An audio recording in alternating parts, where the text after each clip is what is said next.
সংবাদ।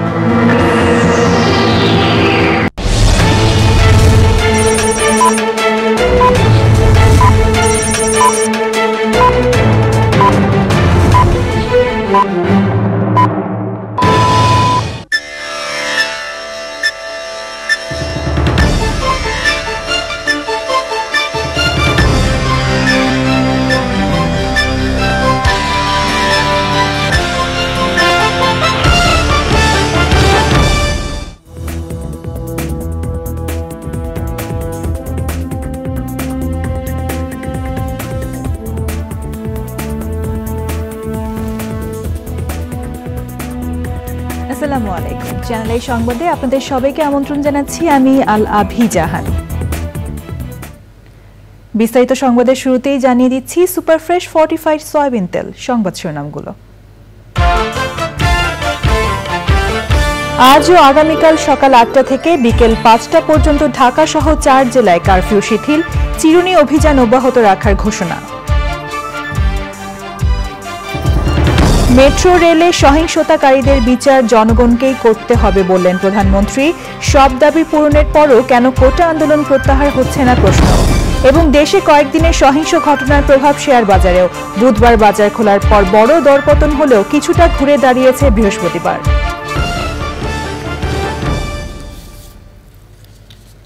সংবাদ শিরোনামগুলো জানাচ্ছিলাম। এখনকার এই সংবাদ আয়োজন একই সঙ্গে চ্যানেল আই এর ইউটিউব চ্যানেলে এবং চ্যানেল আই এর ওটিটি প্ল্যাটফর্ম আই স্ক্রিনে লাইভ স্ট্রিম হচ্ছে।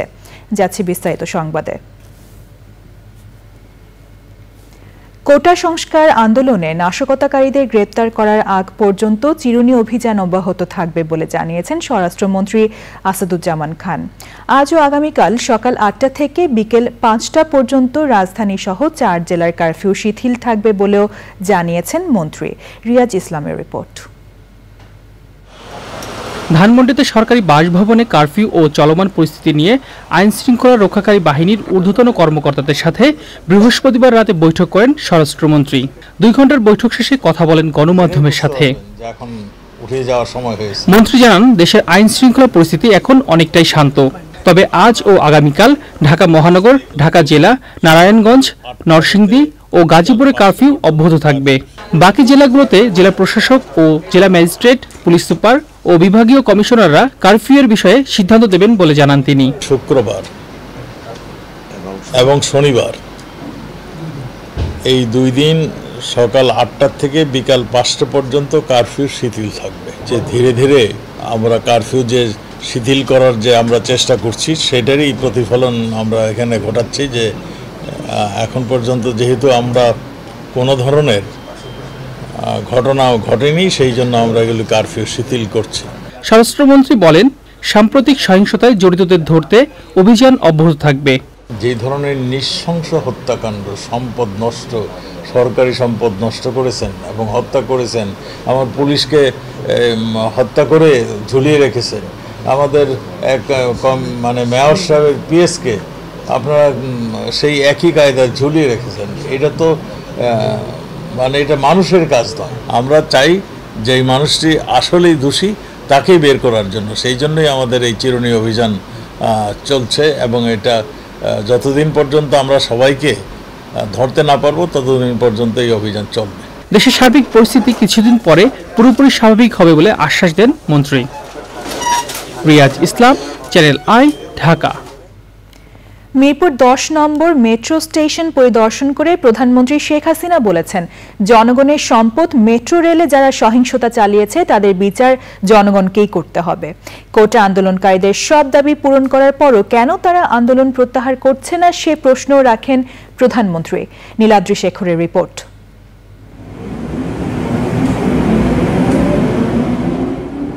নগরবাসীর যাতায়াত ব্যবস্থায় আশীর্বাদ হয়ে এসেছিল যে স্বপ্নের মেট্রো রেল, সন্ত্রাসীদের হিংস্র থাবায় তা যেন এক ধ্বংসস্তূপ।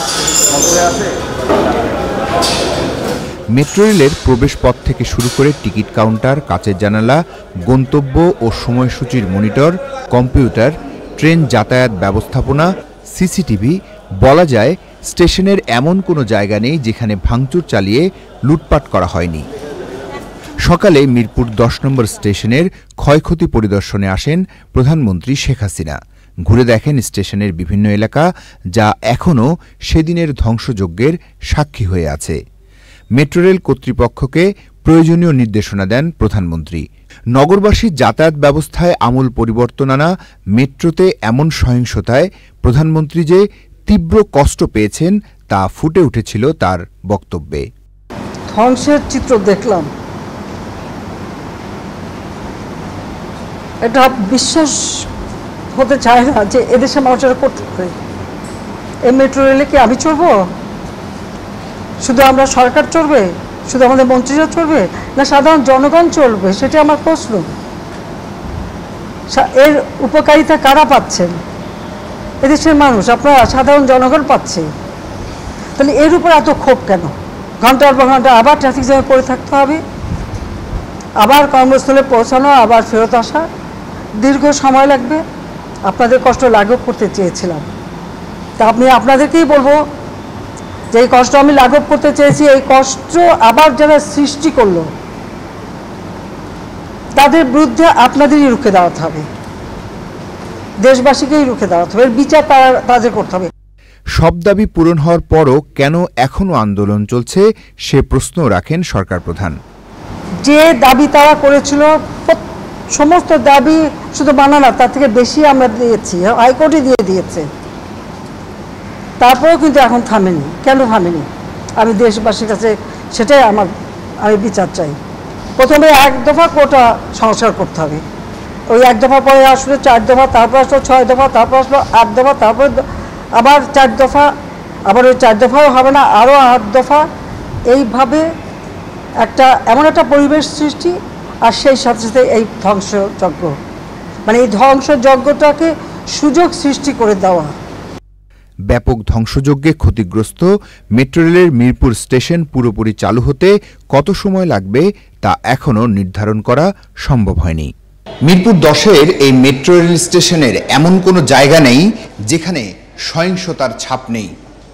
হয়তো এটা ঠিক হতে 1 বছর লাগবে, কিন্তু এই মেট্রো রেল জুড়ে যে সহিংসতা চালানো হয়েছে তার ছাপ হয়তো রয়ে যাবে বছরের পর বছর। Niladri Shekhar, channel I, Mirpur station, Dhaka. দেশে কয়েকদিনের সহিংস ঘটনার প্রভাব পড়েছে শেয়ার বাজারেও। সাধারণ ছুটির আগে শেষ কার্যদিবসে দরপতনের মাধ্যমে লেনদেন শেষ হওয়ার পর বুধবার খোলার প্রথম দিনে বড় দরপতন হয়েছে। তবে বৃহস্পতিবার অনেকটা ঘুরে দাঁড়ায় শেয়ার বাজার। পরাগ আজিমের রিপোর্ট। সারা বিশ্বে যে কোনো অস্থিতিশীল পরিস্থিতির প্রথম প্রভাব পড়ে শেয়ার বাজারে। বাংলাদেশও এর ব্যতিক্রম নয়। কোটা সংস্কার আন্দোলনের সময় গত সপ্তাহের শেষ দিকে দ্রুতগতির 4G ইন্টারনেট সেবা বন্ধ হয়ে যায়। লেনদেনের বেশিরভাগই ইন্টারনেট নির্ভর হওয়ায় বৃহস্পতিবার লেনদেন অনেক কমে দরপতন হয় শেয়ার বাজারে। 3 দিন সাধারণ ছুটির পর সহিংসতা পরবর্তী প্রথম কার্যদিবস বুধবার ঢাকা স্টক এক্সচেঞ্জের সূচক কমে যায় 96 পয়েন্ট। লেনদেন দাঁড়ায় 159 কোটি টাকা, যা 1 বছরের মধ্যে সর্বনিম্ন। ক্যাপিটাল মার্কেটকে বলা হয় মিরর অফ অ্যান ইকোনমি। যখন অর্থনীতিতে কোনো রকমের দুর্ঘটনা ঘটবে, এই স্পর্শকাতর মার্কেটে কিছু না কিছু আপনার রিফ্লেকশন দেখতে পাবেন। আমাদের দেশে যে কয়েকদিন যে আমরা দুর্ঘটনাগুলো দেখেছি, এটার একটা ইম্প্যাক্ট তো থাকবেই, এবং তাই গতকালকে আমরা মার্কেটে তারই একটি প্রতিফলন দেখতে পেয়েছি। আশা করছি খুব কুইক অর্থনীতি পুনরুদ্ধার হবে এবং সবকিছু স্বাভাবিক পর্যায়ে চলে আসা শুরু হয়ে গেছে, এবং সামনে আমার মনে হয় অল্প কয়েকদিনের মধ্যে ঠিক হয়ে যাবে। তবে সপ্তাহের শেষ কার্যদিবসে আবার ঘুরে দাঁড়িয়েছে বাজার। বৃহস্পতিবার ঢাকা স্টক এক্সচেঞ্জের সূচক বেড়েছে 63 পয়েন্ট। সেই সঙ্গে বেড়েছে বেশিরভাগ শেয়ারের দাম। মানুষের মনে যে উৎকণ্ঠা ভয় ছিল, সেখান থেকে সবাই বেরিয়ে আসছে, সেটা আমরা আজকের বাজারে দেখতে পাচ্ছি। তার মানে বোঝা যাচ্ছে যে মানুষের আবার কনফিডেন্স লেভেল আগের জায়গায় ফেরত যাচ্ছে। তো এই ধারা যদি বজায় থাকে, আমাদের যা ক্ষতি হয়েছিল তা আমরা অল্প সময়ের মধ্যেই হয়তো পুনরুদ্ধার করে ফেলতে পারবো। আপনাদের সবাই সহযোগিতা লাগবে। শেয়ার বাজারের উন্নয়নে নীতি সহায়তা অব্যাহত থাকবে বলে জানিয়েছেন নিয়ন্ত্রক সংস্থা বিএসইসির চেয়ারম্যান। পরাগ আজিম, চ্যানেল আই, ঢাকা। সংবাদের এ পর্যায়ে নিচ্ছি বিরতি। বিরতির পর যা থাকছে: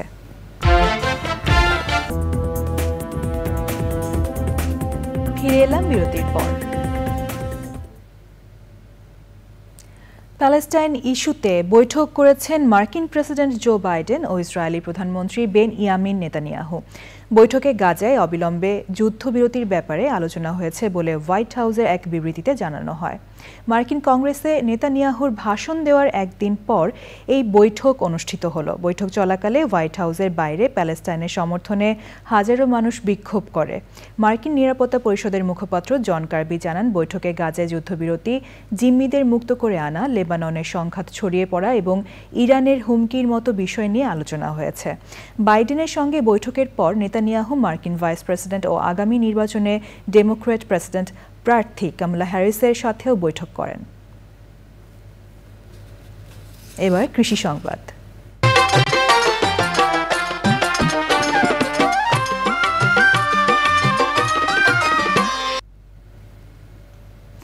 চলমান পরিস্থিতির বড় ধরনের প্রভাব পড়েছে নরসিংদীর সবজি বাজারগুলোতে। দাম বেড়েছে সব ধরনের সবজির। বাজারে সব ধরনের সবজি সরবরাহ কমেছে। দাম বেড়ে যাওয়ায় হিমশিম খাচ্ছেন সাধারণ ক্রেতারা। নরসিংদী থেকে সুমন রায়ের পাঠানো তথ্য, ভিডিও চিত্রে রিয়াজ ইসলামের রিপোর্ট। চলমান পরিস্থিতিতে অনেকটা স্থবির নরসিংদীর জনজীবন। স্বাভাবিক চলাচলে বড় ধরনের ভোগান্তিতে পড়েছেন সাধারণ মানুষ। এর সবচেয়ে বড় প্রভাব পড়েছে নরসিংদীর সবজির বাজারগুলোতে।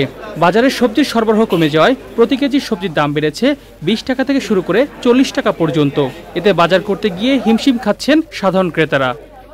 আগে আমরা যে সবজিগুলি আপনার 70 টাকা 80 টাকা কেজি কিনতাম, এখন এগুলি 160 টাকা 170 টাকা কেজি কিন্তু হইতেছে। বাজারে সরবরাহ অনেক কম। এত দাম 100 টাকা কেজি বাগুন, 120 টাকা কেজি তিতাগলা, সব জায়গা ধরে 100 নিচে না 100 রুপয়ে। তো এত দাম তো তরকারি নিয়ে ভাই 500 টাকা তরকারি নিলে না। দাম ভাই অনেক, যেটা দূরে এটা বলা 180, 90, 120 এরকম দাম হলে ভাই কেমনে কি করবো। খুচরা বিক্রেতারা বলেছেন, পরিস্থিতি স্বাভাবিক না হওয়া পর্যন্ত দাম কমবে না। বেগুন হয়েছে আপনার 100 টাকা কেজি, ভেন্ডি হয়েছে 70 টাকা কেজি, মূলো হয়েছে 60 টাকা কেজি, করলা হয়েছে 140 টাকা কেজি, গুল বেগুন 100 টাকা কেজি, বরবটি হয়েছে 100 টাকা কেজি, পটল আপনার 60 টাকা কেজি। বর্তমানে বাজারে সবজির দাম একটু বেশি হয়, এই কয়েকদিন পরে বাজারটা কমে যাব। এই গাড়ি ঘোড়া বন্ধের জন্য দেশের পরিস্থিতি ভালো না। পাইকাররা বলেছেন, পরিবহন খরচ বেড়ে যাওয়ার কারণেই সবজির দাম বেড়েছে। দাম বাড়ার কারণে আমদানি কম, গাড়ি ঘোড়া যান চলাচল ব্যবস্থা সমস্যা ছিল, এই কারণে আমদানি কম থাকাতে সবজির দাম অনেক বাড়তেছিল। আমাদেরকেও অনেক দাম দিয়ে কিনে আনতে হয়েছে, এই কারণে আমাদের এখনো তরকারি নরসিংদী বাজারের তরকারির দামটা অনেক বেশি।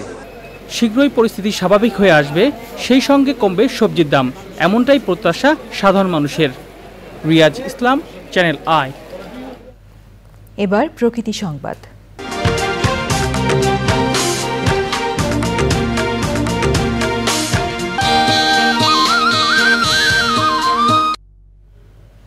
মোঘল আমলে নোয়াখালীর সোনাইমুড়িতে নির্মিত হয় বজরা শাহী মসজিদ।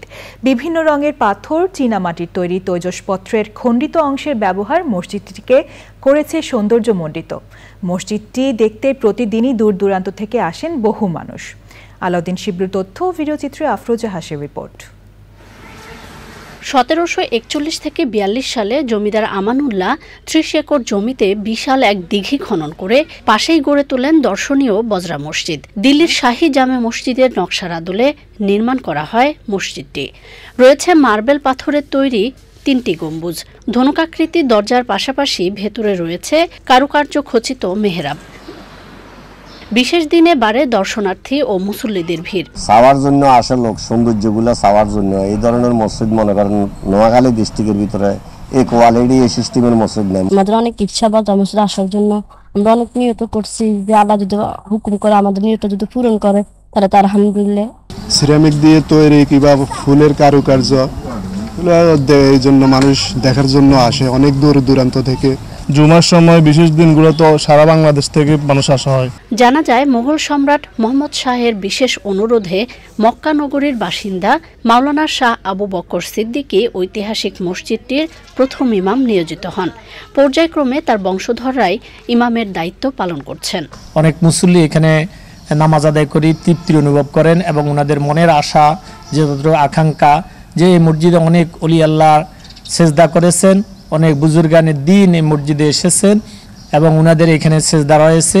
ওনারাও এখানে 2 রাকাত নামাজ আদায় করে ওনারা তৃপ্তি অনুভব করেন। ঐতিহ্যবাহী এই বজরা শাহী মসজিদে মুসলমানদের পাশাপাশি আসেন অন্যান্য ধর্মাবলম্বীরাও।